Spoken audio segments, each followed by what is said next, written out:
आम्ही तेने सुखी, आम्ही तेने सुखी म्हणा विठ्ठल विठ्ठल मुखी, तुमचे एरवित धन ते मद मृत्तिके समान, कंठी मिलवा तुळसी व्रत करा एकादशी, तुमचे एरवित धन ते मद मृत्तिके समान, मनवा हरीचे दास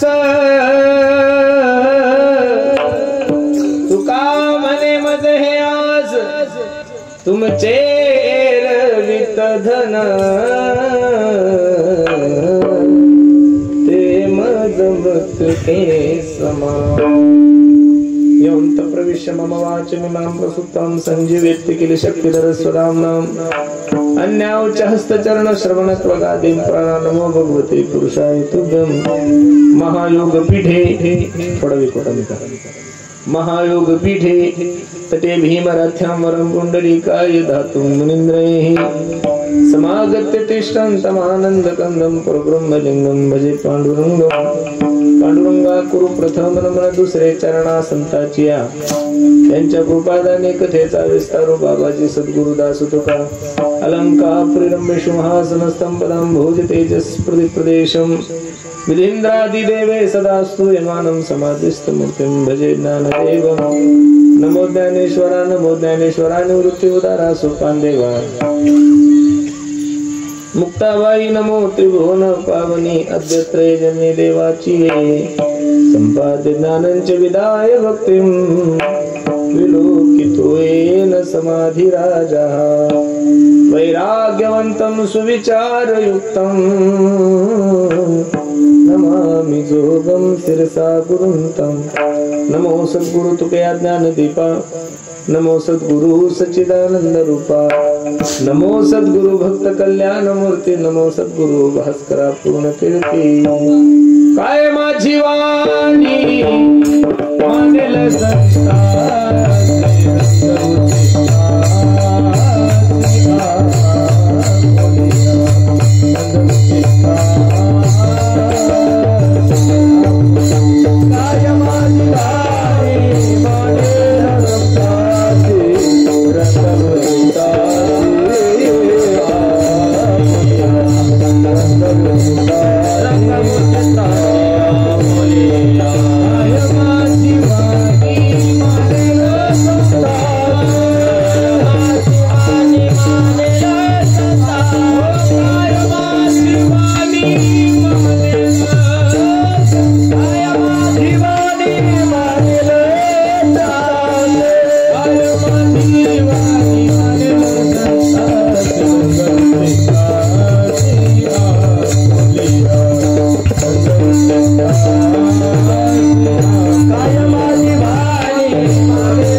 आम्ही तेने सुखी म्हणा विठ्ठल विठ्ठल मुखी, तुमचे रवित धन ते मद मृत्तिके समान। प्रस्तुत प्राप्त प्रसंगी प्राप्त वेळी चिंतन रूपी सेवेसाठी जो निवडलेला अभंग आहे, हा जगद्गुरु जगन्नाथ देहूचे सुप्रसिद्ध सत्व वैराग्याची परममूर्ती असणारे ज्ञानेश्वर तुकोबराय यांचा हा 4 चरणाचा अभंग असून, या अभंगामध्ये माझे जगद्गुरु तुकोबराय आपल्या निरपेक्ष जीवनाचं दर्शन एका सुंदर प्रसंगातून तुम्हाला आणि मला घडवतात।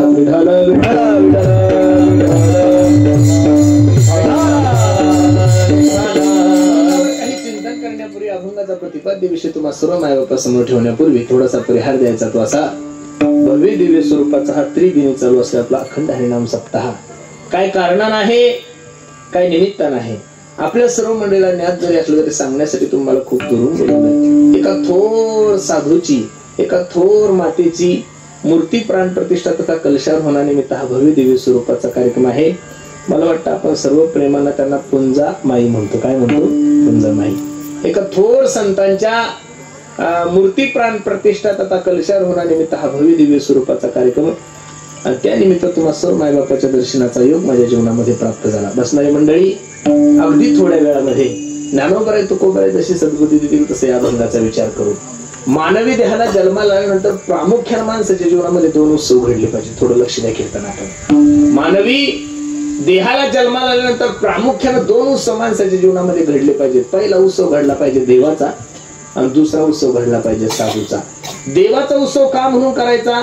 महाराजांचं प्रमाणे नाकाच्या अभंगामध्ये हा जीव दिला दान तयाचे करीन चिंतन जगत जीवन नारायण गायी न गुण तयाचे. ज्या विश्व मालकाने तुम्हाला या विश्वामध्ये जन्माला घातलंय, ज्या भगवंताने तुम्हाला या सृष्टीमध्ये जन्माला घातलंय, त्या भगवंताच्या उपकारातून ऋणी होण्यासाठी आपण गोकुळाष्टमी साजरी करतोय 1, आपण रामनवमी साजरी करतोय 2, आपण दत्त जयंती साजरी करतोय 3, आपण हनुमान जयंती साजरी करतोय 4 आणि आपण महाशिवरात्र साजरी करतोय. हे जेवढे काही उत्सव आपण साजरे करतोय याचं कारण एवढंच आहे की त्या भगवंताने तुम्हाला आणि मला काय घेतलेलं आहे, जन्माला घातलेलं आहे. पण मला बसणारे मंडळीला एक विचारायचंय, देवाचा उत्सव तुमच्या आणि माझ्या जीवनामध्ये नाही घडला, लक्ष देऊन ऐका बरं, देवाचा उत्सव तुमच्या आणि माझ्या जीवनामध्ये नाही घडला तर देव तुमच्यावरही नाराज होत नाही, माझ्यावर नाराज होत नाहीये. पण देवाचा उत्सव जर तुमच्याही जीवनामध्ये नाही घडला आणि साधूचा उत्सव तुमच्याही जीवनामध्ये नाही घडला आणि साधूचा उत्सव माझ्याही जीवनामध्ये नाही घडला तर देव नाराज झाल्याशिवाय राहत नाही. म्हणून बसणारी मंडळी, एखाद्या वेळेस देवाचा उत्सव बाजूला ठेवा पण साधूचा उत्सव करा. तुम्ही भाग्यवान आहात. ज्या मातेचा उत्सव आहे ती माताही संत आहे आणि ज्यांच्या त्या शिष्य आहे ते सुद्धा किसनगिरी बाबा काय आहे, संत आहे. दोन संतांचा बरोबर आहे का, गुरु बहीण म्हणून त्यांना स्वीकार किसनगिरी बाबांनी केलेला होता. असे असणारे दोन्ही संत आहेत. किसनगिरी बाबाच्या सहवासामध्ये त्यांच्या तालमीमध्ये तयार झालेली आपली मुक्ताई, बरोबर आहे का. आणि त्या आई साहेबाच्या मूर्ती प्राण प्रतिष्ठेनिमित्त कलशावर होण्यानिमित्त हा भव्य दिव्य स्वरूपाचा कार्यक्रम आहे. संतांचे उत्सव केले की देव असा गदगद होतो. एका हिंदी कवीने खूप सुंदर वर्णन केलं, तो सांगतो पहा. मैं संतन को दास संत मेरे मुकुट मणि, मैं संतन को दास संत मेरे मुकुट मणि. अहो मी संतांचा दास आहे, मी संतांचा सेवक आहे. आणि संत काय आहे, माझे मुकुटमणी आहे. साधूचा उत्सव साजरा केला, भक्ताचा उत्सव साजरा केला की देव असा गदगद होतो. महाराज माझा काय होतो, गदगद होतो. आता 2 दिवस झाले नवरात्र संपलेले का संपले नाही, अजून संपले ना. आमच्या तिकडचे संपले, तुमच्या तिकडे चालू आहे का नाही. त्यावेळेस 11 दिवस नवरात्र होते महाराज, बरोबर आहे का नाही. माया हो, महाराष्ट्रामध्ये एक सुवासनी जेव घालायची पद्धत आहे का तुमच्या तिकडे, आहे. त्या सुवासनी जेव घालण्याच्या पद्धतीमध्ये 2 प्रकारच्या पद्धती आहे. शाळेतल्या छोट्या छोट्या मुलीला जेव घालतात ही एक पद्धत आहे आणि सौभाग्यवती मायमावल्यांना जेव घालतात दुसरी पद्धत आहे. थोडं लक्ष द्या माझ्या कीर्तनाकडे. सुवासनी जेव घालत असताना 2 पद्धती सांगितलेल्या आहेत. एक सौभाग्यवती मायमावलीला जेव घालायचं 1 आणि शाळेतल्या छोट्या छोट्या मुलीला जेव घालायचं 2. एका शावकाराच्या बायकोने सुवासनीचं जेवण ठेवलं. हा, मोठी माणूस श्रीमंताची बायको होती आणि मोजून 11 महिलांना तिनं आमंत्रण दिलेलं होतं. जी जेवायला येणार आहे तिला 5 ग्रॅमची अंगठी होती. जी जेवायला येणार होते तिला येवल्याची पैठणी होती 5,000ची. आता काय शावकाराची बायको, वचनम किम दरिद्रता, आपल्याला काय द्यायची काय घ्यायची, आपण फक्त माना हलवा. आणि शावकाराच्या बायकोने जेवण ठेवलं, सांगितलं हे मायानो बरोबर 12 वाजता नैवेद्य, 12 वाजता जेवायला यायचं. एक माय माऊली जेवायला निघाली आणि तिनं तिच्यासोबत तिचं 7-8 वर्षाचं लेकरू घेऊन गेली. थोडं लक्ष द्या, खूप सुंदर चिंतन करायचं आहे आपल्याला. आणि ते लेकरू गेल्यानंतर आता ते लहान लेकरू, त्याला काय कळतं महाराज, लहान लेकराला कीर्तन कळत नाही, लहान लेकराला काही कळत नाही, काही कळत नाही. जसं गेलं ते सुवासनीला बसायला मस्त चांदीचे पाट वगैरे एकदम सुंदर नैवेद्य दाखवायचा आहे, यांना जेवू घालायचं. जसं पोरगा गेलं तसं त्या गुलाबजामच्या टोपल्यामधले 2 गुलाबजाम काढले, तोंडात घातले. राग आला त्या शावकाराच्या बायकोला. सुवासनीला जेवू घालायचंय, नैवेद्य दाखवला नाही आणि ह्या पोरानं 2 गुलाबजाम मुष्ट केले. त्या पोराच्या हाताला धरलं, त्या शावकाराच्या बायकोने 2 गालात मारल्या आणि त्याला घराच्या बाहेर काढून दिलं. मला आता एवढंच सांगायचं, 9 महिने 9 दिवस एखाद्या माय माऊलीने एखाद्या लेकराला गर्भात वागवावं, तर हाताच्या पोडासारखं जपावं, अमृताहीपेक्षा पवित्र दूध त्याला पाजावं. आणि ते सोन्यासारख्या लेकराला जर 2 गुलाबजाम साठी जर एखादी शावकाराची बायको 2 थोबडीत मारत असेल, खरं सांगा माया हो, तुम्हालाही लेकर आहे, तुम्ही जेवसाल का होत्या शावकरणीच्या घरी. तुम्ही त्या चांदीच्या ताटाला अशी लात मारताल, "ए बाई हे घे ताट."